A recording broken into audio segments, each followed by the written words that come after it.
Cannabis is wide. It's not just narrowed down to one thing. It can help in many different ways. Once we realize that it's the same plant. The history of marijuana precedes our knowledge base. We're playing catch up, literally. Even if you're completely against intoxication, 100%, that plant has value medicinally. Well, I was on opiates when I was in the wheelchair, and just sitting like a zombie all day long. What kind of life is that? I deployed to Afghanistan in 2009, tore my ACL. When I got back, I bounced around homeless and addicted to not just opiates, but antidepressants, all VA prescribed.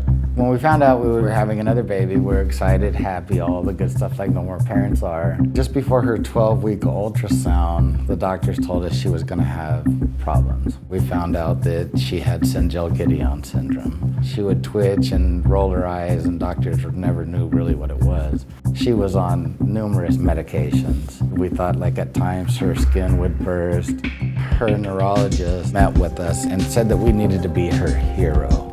Give her a drug that would ultimately shut her down. I just can't do that. When I was younger, I was extremely athletic, never get sick. So we took her to the doctor and they got her labs. They called me up early in the morning. They diagnosed me with pulmonary fibrosis. There's very little treatment. We finally got on medical marijuana, the cannabis, the CBD. 4 years of detrimental drug use. A friend of mine, seeing me withdrawing from the opiates, tricked me into telling me he put a Valium opiate tincture in a tea. And I drank the tea, and I was just at ease for the first time in a long time. And the next day after I slept, he told me that it was a CBD THC tincture. I told my wife, I think we need to try medical cannabis. Yeah, you're crazy, like after doing everything. Look at our other options. They're saying nothing medically is gonna work for Sadie. I calmed down and I started reading about it. My mind changed completely. Finally found Dr. Raby at Centric Wellness. Come on in, I have some older kids. I never dealt with a baby, and he suggested we start with CBD. I put a tiny little bit under her tongue and about the size of a grain of a rice. I'm sitting there watching her, I'm like, Sadie. And she would look this way, and then I'd go over to this side, Sadie. They saved her life.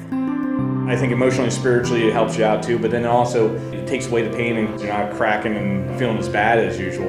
8 weeks after I started the cannabis oil, I could walk. And I was like, oh my God, I'm walking. And then I walked all the way around the block just sobbing because I could walk. I'm not dead like they said I was gonna be. Why would a human being have receptors that bind a molecule produced by plants?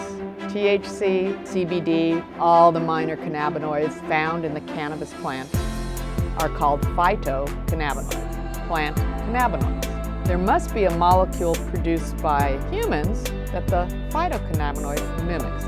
Given we've known about our central nervous system, immune system, endocrine system, all those systems, now we have this global modulating system and make sure that all our systems maintain homeostasis, that they maintain that steady state for optimal health.